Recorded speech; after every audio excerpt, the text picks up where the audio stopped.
welcome back to Captain Voorhees' Cabinet of Curiosities. As always, I'm your host, Jason, and today I'm doing a kind of a special video. Today is Friday the 13th, so hey, do your Jason Voorhees marathons. I definitely recommend, nothing else, Part 4, the final chapter. That's my favorite out of the series. But today I'm combining a What's in the Box video with my other little series that's kind of off to a slow start. Again, trying to get some of my other friends together to do it. It's kind of tricky, but that's just part of being an adult. But yeah, I'm combining What's in the Box with Cine-Files because today also is The Last Drive-In with Joe Bob Briggs on Shudder, which is one of my favorite things to watch on there. So yeah, again, I figured, what the hell, it's part of my What's in the Box actually goes along with The Last Drive-In. So hey, let's combine them two, and we'll talk about some movies and some other shit. So yeah, sit back, relax, crack you one open, and yeah, please enjoy this video. So yeah, let's start off with the What's in the Box part of this. I have several things from, again, my favorite online store, Fright Rags. They recently had a new Halloween set of stuff come out. So again, Halloween, as some of you know, is my favorite movie. Love all of it. From, John Carpenter's, score and script and everything. It just, love it. So one of the new shirts they have is a Dr. Loomis shirt. Well, if I can get it right. In the Dr. Pepper logo. And of course, you have the pumpkin right there.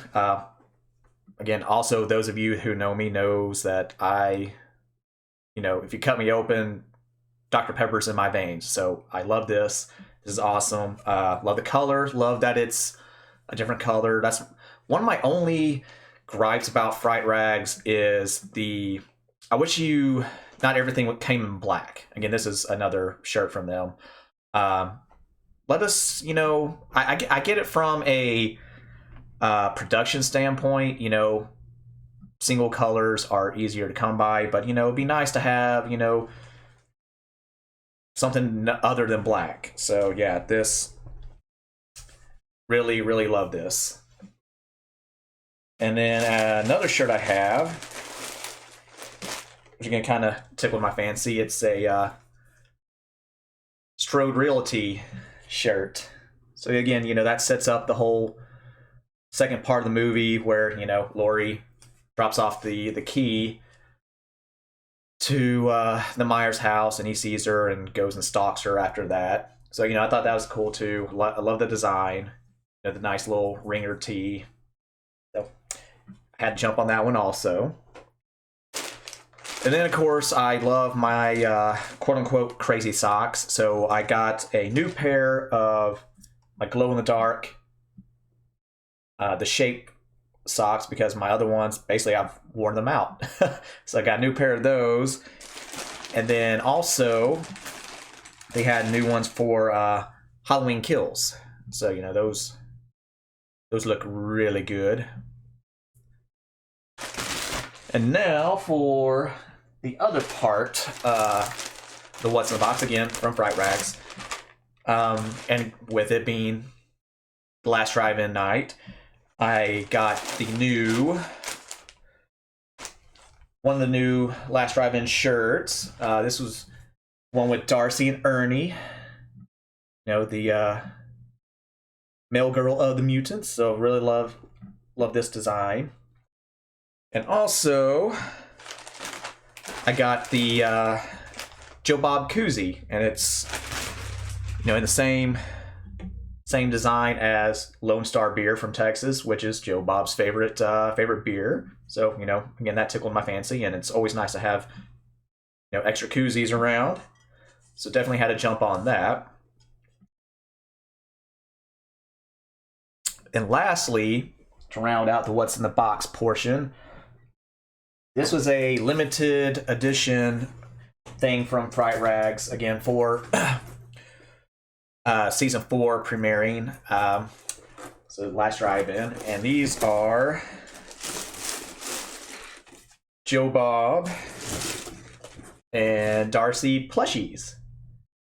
So that I really like these. Again, I have a few other little plushies lying around here. Got this one. This is a Critical Role one. That's Trinket the bear. But yeah, these, you know, has Joe's Lone Star there. You can take it off if you want, and of course Darcy with her mail and the mail bag, and you can actually put stuff in there. But other good thing is squeeze them.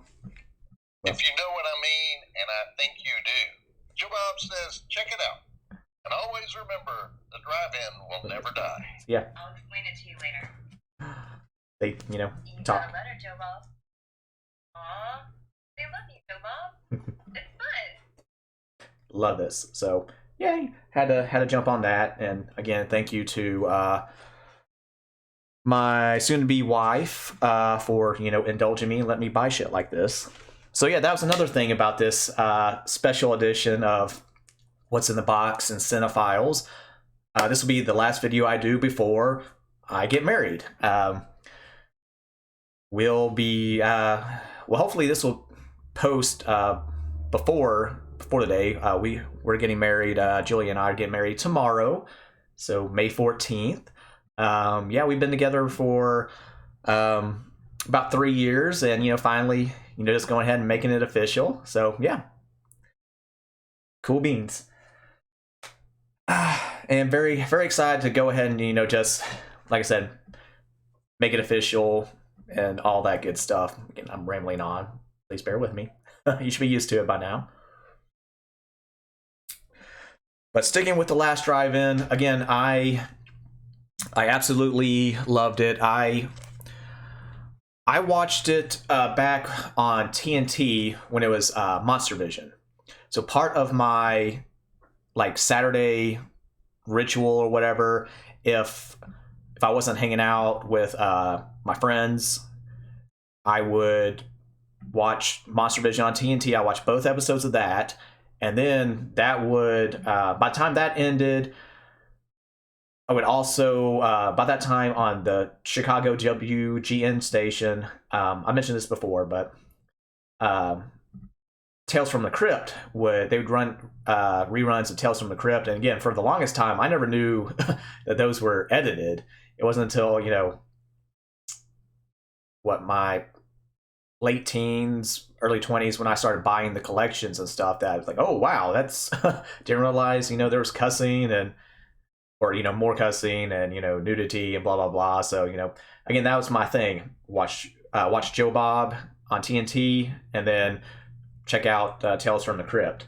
So definitely when they brought this back on Shudder, it's like, hell yeah, I got to, you know, I did the little trial. The trial lasted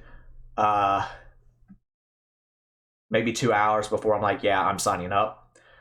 And yeah, been watching it ever since. So yeah, we're on season 4, and they've done over, between the original marathon and all the other little specials, they have over 100 episodes of the show now, which is awesome.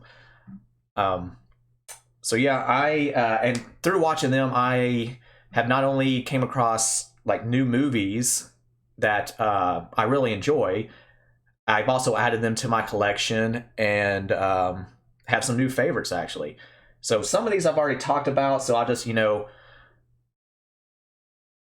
show my Blu-ray covers and all that. Maybe say another few words, but there's a handful. I want to say I think I picked out 10 that I actually want to talk a little bit more about. And again, these are all just movies that I saw for the first time on the last drive-in, and then added to my collection. Because there's things like, you know, Hellraiser, of course I already own that. Reanimator, I already own that. Halloween's, obviously, I'm a fucking Halloween freak, so yes, I own those. So yeah, these are just things I saw for the very first time and enjoyed, and then decided to add to my collection.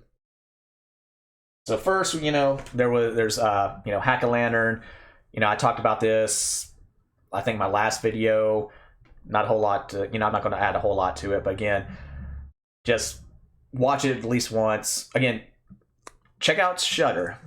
They have a 7-day trial, so boom, do your little trial. Just start binging episodes of The Last Drive-In, whether it's the main show or any of the little specials that they do. So this is one of, I think, the Halloween specials like 2 years ago, something like that. Definitely check it out, because yeah, it's something. And also I have, One Cut of the Dead. I've talked about this also. One of the best horror comedies. Definitely the best zombie horror comedy since Shaun of the Dead. Yeah, again, check it out. Also have Tourist Trap. This was the very first episode of the Last Drive-In Marathon when they did it back in the summer. I think it was 2018. This is one of Joe Bob's favorite movies too, and he always talks about this. It's a crappy movie. I mean, I don't think it's a crappy movie. I actually enjoyed it. It's definitely has some weird shit going on. It's kind of all over the place with some of the things it does. You got personality disorders. You got psychic abilities, telekinesis. There's creepy dolls, wax figures, all kinds of stuff. But his thing is, stop remaking good movies. Remake crappy movies and make them better. But yeah, I like this. One of the big stars in it is Tanya Roberts, which you know from Beastmaster. She was on Charlie's Angels, and of course That 70s Show. And then also Chuck Connors. So he did a bunch of like westerns and stuff. And I want to say he actually he played some professional baseball too. So yeah, I mean, I'd enjoyed it. It's got Blood Feast. This one is this was in what, 1970 something, I believe. I don't know. I can't remember. But anyway, it's one of those things that's, swanky socialite wants to throw a, like a special kind of surprise party or whatever, and one that none of her friends have ever seen before, and she hires this Egyptologist, I guess, to kind of go over it, and he basically goes he wants to reawaken a blood god, an Egyptian blood god, and bring her back to wreak havoc, yada yada yada. It's by Herschel Gordon Lewis, who does a bunch of like over the top gory effects and stuff. So it's interesting, definitely interesting. Has kind of a slowish burn. Again, this was on the first marathon, and yeah, I really enjoyed it. Some of them were kind of hit or miss with me, but I obviously enjoy this and added to my collection. And you'll see a lot of the stuff in here. They're going to be the Arrow releases or some Blue Underground or whatever. I might have have a few Scream Factories. They're the big ones on bringing out horror, cult, sci-fi films, and yeah, they do a really good job. Next up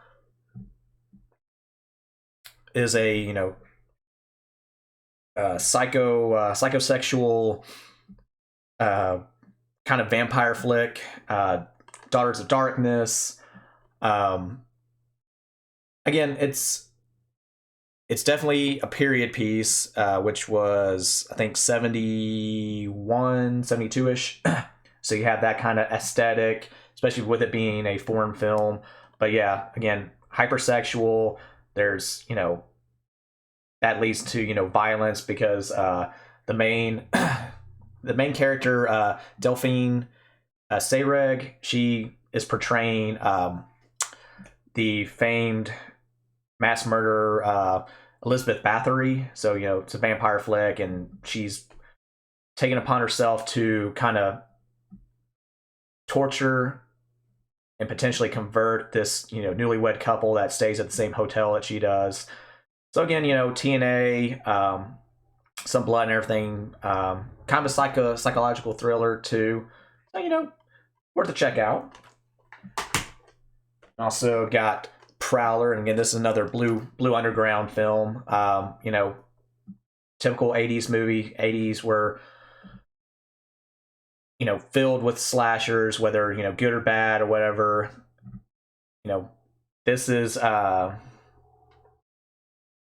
guess, right around the same time, maybe as My Bloody Valentine and stuff. So, he has World War II gear on, whereas, My Bloody Valentine, the killer there is in mining gear and stuff. So again, you're going for the gore and, the kind of half-assed plot or whatever. But again, a nice slasher. It's definitely not, in the caliber of Halloween or Nightmare or Friday the 13th, but again, it's decent.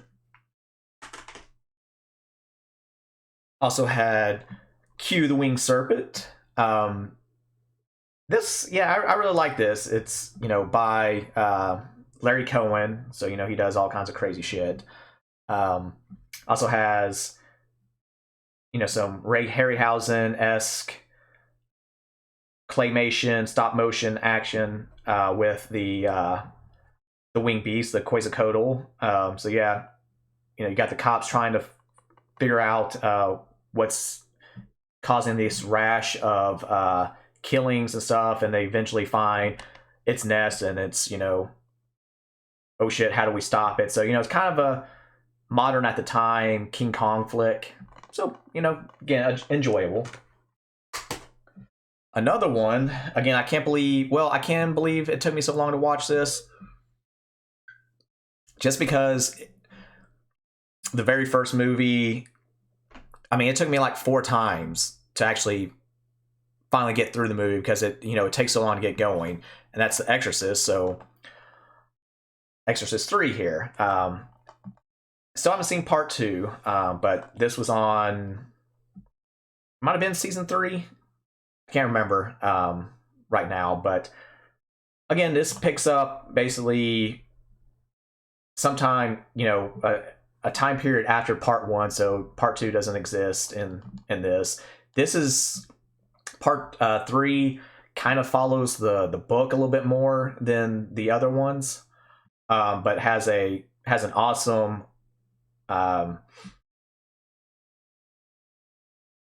awesome job. Brad Dourif does a great job with his scenes in this, and that kind of what makes it. Especially his monologue and everything at towards the end of the movie was, just so great. And Brad is an awesome actor. Brad from, he's the voice of Chucky. He's been in all kinds of shit. He's been in Lord of the Rings. He's been in Aliens. He's in, Rob Zombie's Halloweens. He's done all kinds of stuff. So yeah, definitely check this one out too. And another one that I've mentioned in some of my other videos, and again, I really enjoy this. It's, House of the Devil. Again, it's a period piece. It takes place, in the 80s, and the director, even though he wasn't alive then, made painstaking details to get the timepieces right and everything. Although there was like a car alarm that went off at one point, and car alarms weren't around at the time this is set, but that's only one little thing that managed to slip through the rest of the movie, so that's pretty damn good. But this is kind of in the same vein of Rosemary's Baby to me, to where it's, again, it's a slow burn, but once it gets going, it just... And actually, I need to watch Rosemary's Baby again, because again, initially I didn't like it, but having all these years passed removed from it, maybe it'll actually grab me now. But again, this had a character, I can't remember her name, Samantha. Yeah, Samantha is desperate college girl that needed money, and she takes up a babysitting job on the night of, I think it's an eclipse or something like that's coming. But it's very mysterious, and she later finds out that she's not actually babysitting a kid; she's babysitting a guy's mother. And then some other things eventually she figures out that don't really connect, and then that's when she's panic mode comes in, and then it's a race to the finish for the ending. Really enjoy this. And again, it's one of those that kind of flew under the radar for whatever reason, and then boom, once the word of mouth kind of got out there a little bit more, it's kind of brought it back up. All right, so now we're getting to some of the stuff that I'm really going to, discuss a little bit more than what I have. Once again, some of them I've talked about before, but it's worth another go around. So this one, Choppy Mall. Choppy Mall it's again totally 80s, oozes 80s everything, and it's just good fun. It's a nice horror comedy starring B movie scream queens Barbara Crampton and Kelly Maroney. And again, like, I would always see this in Blockbuster or whatever rental place, but again, looking at it, you don't know what the hell it is. You have this zombie hand or whatever that's like the same hand from the house movie posters, and it's just holding that, and it doesn't really tell you anything. There's no zombies in the movie, so you would think that. But yeah, this is creeped up my list, and it's up there as one of my favorite horror movies now. Because it's just, you don't take it serious, just take it for what it is, and it's good fun. So basically, the new cutting edge technology and security is these three basically robots that go around patrolling the shopping mall, where Barbara Crampton, Kelly Maroney, and some other characters all work. And they had this bright idea to one night have a party at one of the shops in there, because there's beds and linen and whatever, and basically they can have a party and be typical late teen, early 20 couples, and screw around and all that. The only problem is, at the same time, when these new prototype security robots are about to debut, there's a lightning storm. It shocks them, and then basically turns off or switches their protocols, and they become killer robots instead. So yeah, it's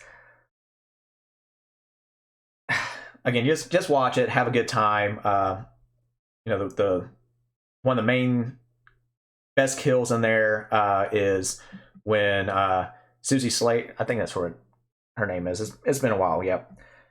Susie Slater. She was a Playboy Playmate or Penthouse Pet or whatever. She has a role in here, and then she gets her head blown off by a laser. It's great. So yeah, all kinds of stuff, and the robots come after they see somebody and kill them. It's have a nice day, and they kind of do little robotic one-liners and stuff. So again, just check it out. Good fun. Next up, this again was in the original marathon, and this is Demons or Demone. What I have here is the Arrow special edition. That has parts 1 and 2 in it, which I still need to watch part 2. But yeah, this is a great Italian horror film. It's directed by Lamberto Bava, and actually it's co-written by the who's who of Italian directors, writers, all that. So Bava, of course, Dario Argento, Franco Ferrini, and then Giordano Sacchetti. It also has like a great soundtrack. It's a mix of Claudio Simonetti's score with 80s rock. So I mean, got some Saxon in there, some Motley Crue, Billy Idol's in there. But yeah, it's kind of all over the place. Also, with there's like one half of the film where it's they're at well, basically, I'll get to the plot. So basically, this weird guy in like a Quiet Riot looking mask starts handing out all these random people tickets to a special movie showing at the Metropole Theater. And once they get in, they realize, something's wrong. And then all of a sudden, shit goes down where demons actually start coming out and people become demons and whatnot. So, tons of gross blood and gore, and, the blood and shit's all kind of weird colors and stuff, to make it pop on there. And maybe even kind of get around the ratings board too. I know they did that in like Evil Dead and stuff like that. And so then after that, it's a race to try to get out of the theater alive. And actually apparently the Metropole Theater where they filmed this, it actually is still standing in Berlin, and then they have like horror conventions and stuff up there too. So yeah, that's really cool. Again, yeah, definitely check this out. Again, Italian horror, so it has the dubs and all that, and the kind of quirky dialogue that comes with it. So again, good fun, lots of disgusting gore. So check it out. And again, we're going back to the 80s with some more slashers. This one, again, this is one of I think this was the only or the first Thanksgiving special they did, and this is Blood Rage. And that's also known as Slasher and Nightmare at Shadowwoods. So this pretty much stars Louise Lasser, who from like Taxi. I think she was in some Laverne and Shirley, or she's in some of the other like sitcoms in the 70s. She's also in Frankenhooker, Mystery Men, Requiem for a Dream. So yeah, she takes the cake on like psychotic, crazy performances. But yeah, this was filmed in 1983, but it didn't come out till like 87 because it kept bouncing around. Like nobody would want to buy it, and then they would, but then it had cuts, and then they just drop it, whatever. Oh yeah, Ted Raimi makes a weird random cameo at the very beginning as a condom salesman in the guy's bathroom at the drive-in. So yeah, basically this is story of two twins, Terry and Todd, and they're taken to the drive-in by their mom, Louise Lasser, and as she's getting busy with a would-be suitor, they sneak out the back, and then Terry basically sees another young couple having sex, which I want to say the guy that they kill is actually Wally Beaver. So yeah, from Leave It to Beaver fame. But yeah, kills him as he's having sex with his girlfriend. She runs out, but then he blames it on his twin brother, who's kind of not really comatose, but he's in such deep shock at what he just saw happen. So yeah, he gets put in a mental institute. Years and years later, on Thanksgiving, so yeah, it's a Thanksgiving movie, he breaks out, and then that kind of gets Terry's blood rage coming back. So yeah, I mean, it's again 80s slasher, fucking goofy, some good special effects, some good kills, TNA throughout, and yeah, weird like mother son psychotic issues or whatever, because yeah, Luis is just obsessed with Terry, like unhealthily so. So yeah, she has, mental breakdown or whatever. But again, Julia hates it when I put this on because I will always sit there and do, the catchphrase, that's not cranberry sauce. So yeah, check this out too. Next up, I have Madman. Again, another good 80s slasher, in my opinion. I'd never heard of it until, I don't even think I saw it in rental places either. Came out in 1981, which is a year after Friday the 13th. So it's right in the rise of the slasher film. The main star in this is Galen Ross, who you would know as Francine in Dawn of the Dead, George Romero's classic movie. But yeah, this is the tale of Madman Mars, who he returns to kill anyone in the area that whispers or that says his name above a whisper. So again, starts off at a summer camp along the lines of Friday the 13th, and the owner has the counselors and some of the kids or whatever around, and basically tells the tale of Madman, and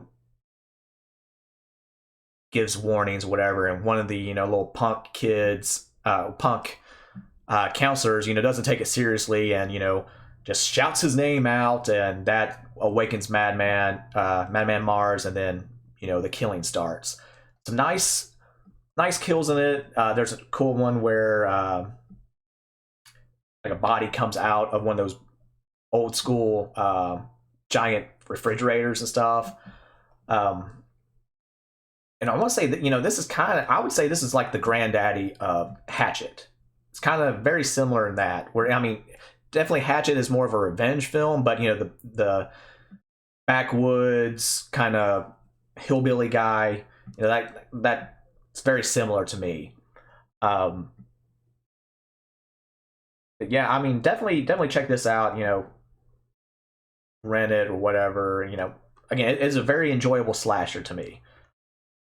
Definitely better than a lot of the the crap that came out in the 80s. And now we have Pieces, which came out in 1982. And this, co-eds of a Boston College campus are threatened or are targeted by a killer who is basically creating a human jigsaw puzzle out of the choice body parts. So yeah, nice kills in it. Again, it's another horror comedy, just because the premise of it is strange. You have the police squad is so stumped that they not only put one of their own people at the school as a tennis instructor, well, because she was a tennis star, but they also have to get one of the kids on campus to somehow help them solve the damn murder. So that's just so absurd. But that aside, again, ton of blood, guts, TNA, ramps up to one of those kind of jump endings that again, you don't expect, and just kind of what the fuck.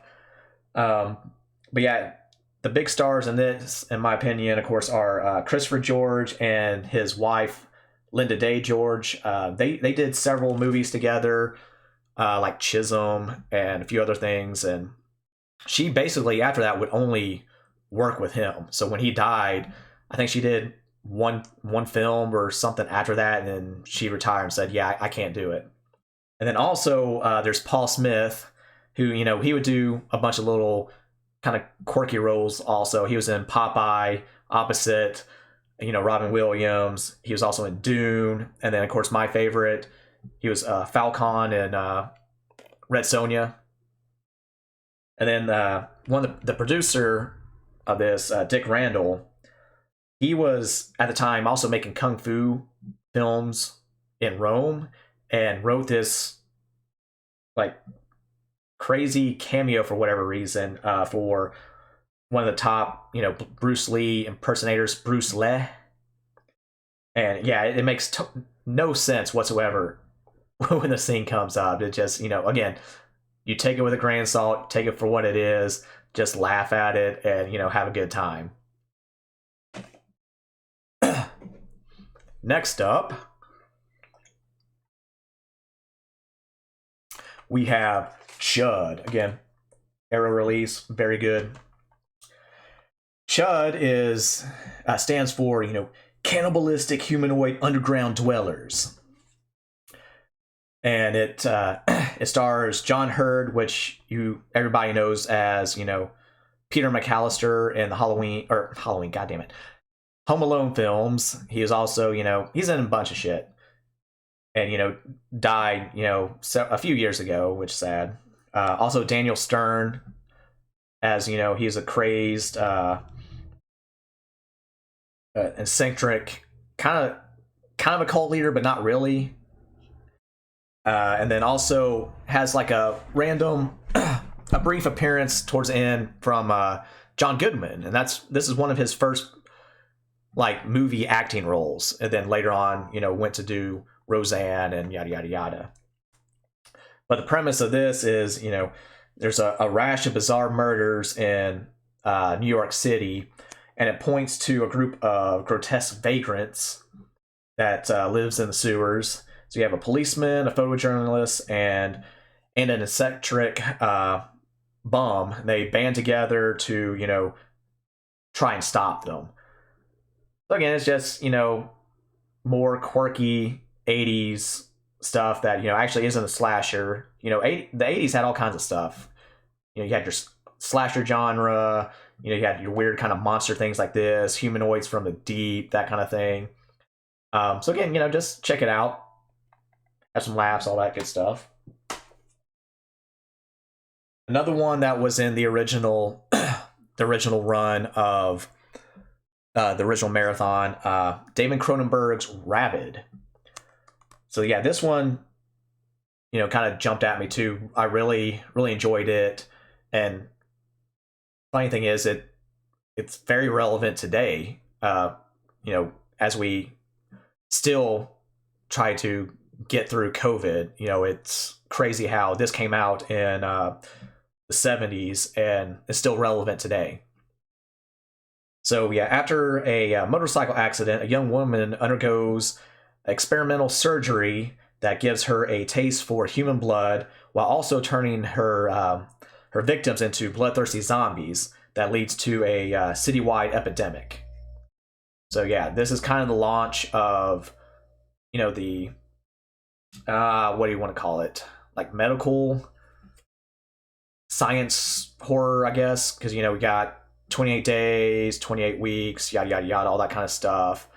Of course, again, 12 Monkeys, that kind of thing. This started off. This was Cronenberg's second film. I want to say his first one was is it Shivers?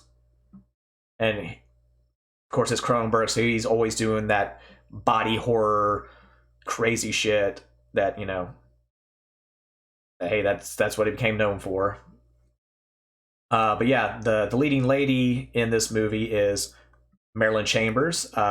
You know from when she started off, she was the Ivory Snow girl for a while in the commercials back then, and then she went on to make movies, and then of course also became one of the big porn queens, and then that of course caused Ivory to drop her as a spokesperson. But yeah, she's the tragic young woman that again got the experimental surgery to try to save her life, and then ends up causing all this unbeknownst to her. So yeah, definitely check it out. Again, it's so atmospheric. You kind of start getting a little bit claustrophobic because again they shut down the entire city, which is again what we should have done at the beginning of COVID to blah blah blah. But yeah, definitely check this out. It's very, very good. Again, you might get a little sick, upset, but that's just Cronenberg being Cronenberg. not as bad as The Fly. Still so much gross shit in The Fly. All right, got Dead or Alive. This here is actually the trilogy set from Arrow Video. Yeah, by director Takashi Miyake, who, you know, he did like Ichi the Killer, Audition, all kinds of stuff. So again, he's known for that over the top, you know, craziness, gore, special effects, all that. Just, you know, weird, wild shit. So in this, gangster Ryuichi and his gang, they make a play to take over the drug trade in the Shinjuku district in Tokyo by killing all the competition. And then there's Detective Jojima, who will do everything in his power to stop that from happening.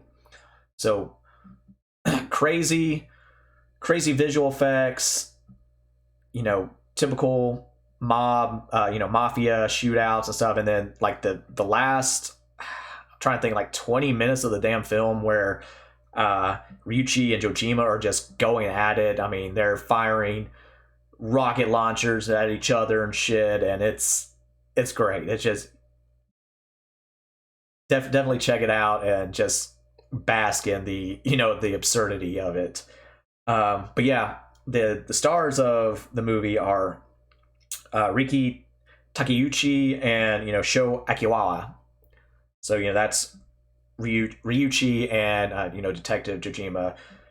Riki, of course, I think he actually was like a rock star or whatever. I think he was a pro wrestler for a little bit. Did all kinds of, you know, crazy, weird, eccentric roles. One of the other movies I really like called Tokyo Tribe. He's like the head guy in there and just, you know, fucking nuts. So yeah, that definitely portrays in this. So yeah, definitely check this out. All right, we're coming up to the last two that I have that I want to talk about. And while I, you know, wet my whistle again, check out Shudder, get your trial, go ahead and sign up like I have, whatever. Which I'll leave a link in the description also to them. Watch The Last Drive-In with Joe Bob Briggs, Male Girl Darcy. Again, love the show. They cover all kinds of stuff on that. I mean, whether, you know, you're a movie nerd like me or, you know, just want to be entertained, you know, there's something for everybody in it. So the next wild, crazy, over the top, what the fuck movie, Basket Case. So in this, a young man carrying a basket containing his deformed and formerly conjoined brother rents a motel room and goes to seek vengeance on the doctors that, you know, separated them against their will. And of course, in the meantime, you know, other patrons mysteriously disappear, as well as other weird and freaky stuff. So in this is directed by Frank Henenlotter, who also made Brain Damage, which was on... Oh, actually, he did Brain Damage and Frankenhooker, which both are on The Last Drive-In also. Brain Damage, I didn't really care too much for. That one just kind of I didn't really... I watched it, so that was enough for me. Frankenhooker is definitely better than that, in my opinion. Frankenhooker was a trauma release film. But yeah, he does all kinds of crazy, weird, crazy stuff. So, you know, some nice gory effects in here. Actually, the star of the film, which I gotta get his name right, Kevin Van Hentenreich. You know, he actually had a full frontal in one part of this film where he's like running through the streets of New York, and, you know, they actually managed to get that shot, I think, in like one take, and then get the fuck out before anybody could come and arrest him. So, you know, that's something that didn't really happen back in those days. Again, yeah, it's just weird, absurd, they made a couple sequels out there. I haven't seen the sequels yet, but definitely, if you're curious, definitely check it out just to, sate that curiosity. And, if nothing else, hey, it was just a one-time watch and you're like, what the fuck did I just see? Move on. Or it could be, a freak like me and enjoy it and, watch it several more times. Again, another Arrow release. Love Arrow videos. So now we're going to round out the last of my movies and this video with just a wonderful dark comedy. It came out, I want to say 88, 89. And this is kind of like the flip side of the John Hughes, feel good high school movies where, high school movies of the 80s where, there's, again, everybody comes together and kind of, there's a few little, never do wells, but for the most part, everybody's kind of hunky dory and yada yada, not so much in Heathers. Again, this is another one where I would keep seeing it. I'm like, I don't know what that is. That doesn't, whatever. The cover never would. Well, because I think the cover was really kind of generic and didn't really grasp me. But again, kicking myself for waiting this long to actually watch it because, yeah, it's a great dark comedy. This was, I want to say, Winona's second movie. I think she did this pretty soon after Beetlejuice. So this was like really when she's taking off in her career. It also has Shannon Doherty and of course Christian Slater as her psycho boyfriend JD. And JD actually modeled his character after, like, he would reference Jack Nicholson. Definitely like his mannerisms and the way he would talk and his cadence and stuff like that, and mannerisms and all that. So yeah, modeled his performance after Jack Nicholson, which actually was before Batman even came out. So it's kind of cool coincidence right there. But yeah, this this movie, it's at Westerberg High School, and there's a clique of snobby girls known as the Heathers, and they, typical high school, they reign supreme. And then, Veronica, which is Winona's character, she's a reluctant member who eventually disapproves of the group's bitchy ways. So her and JD, they kind of plot to play a trick on the group leader and accidentally kill her. JD makes it look like a suicide, and then from there, it's not long before she realized that JD is basically a sociopath and intends to kill pretty much anybody popular at the school, and by any means necessary, and come up with ways to justify it. So it's a race for her to stop him from enacting his final plan of not only killing her and calling it suicide, but also blowing up the school. So great performances, tons of 80s fashion and catchphrases and all that stuff, and gratuitous croquet. Hence the stick and everything right there. But yeah, definitely check this out. Again, this led up to I want to say this was pretty much like the first big Mean Girls movie after Carrie. I don't seem to recall very many after that, because Carrie kind of started it off, and then Heathers obviously started, or really took the genre off, and of course those Mean Girls and Pretty Persuasion and other things like that. So yeah, this is kind of the the grandma of the high school bitch movie. And that's the thing too. So like I said, John Hughes had the whole happy-go-lucky or whatever. This dealt with severe bullying, suicides, things like that, stuff that wasn't really touched, and kind of made it controversial. And and again, the dark comedy part of it is you're taking it with a grain of salt, or he should, but it's still like the issues and stuff are right there. So I mean, yeah, definitely watch this, and you know, like I said, add it to your collection too, because again, it's a great film. But yeah, there you have it, everybody. I want to go ahead and end this special edition. We'll go ahead and call it the Friday the 13th edition of What's in the Box / Cine-Files. Again, thanks for watching me rant for give or take an hour. Again, appreciate you watching my videos, supporting the channel. Please continue to do so. Again, like, subscribe, share, tell your friends about it.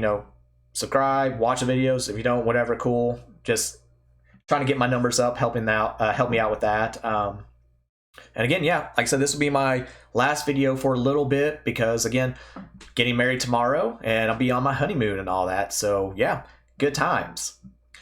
But yeah, there we go, folks. Thanks for joining me again, and we'll see you later.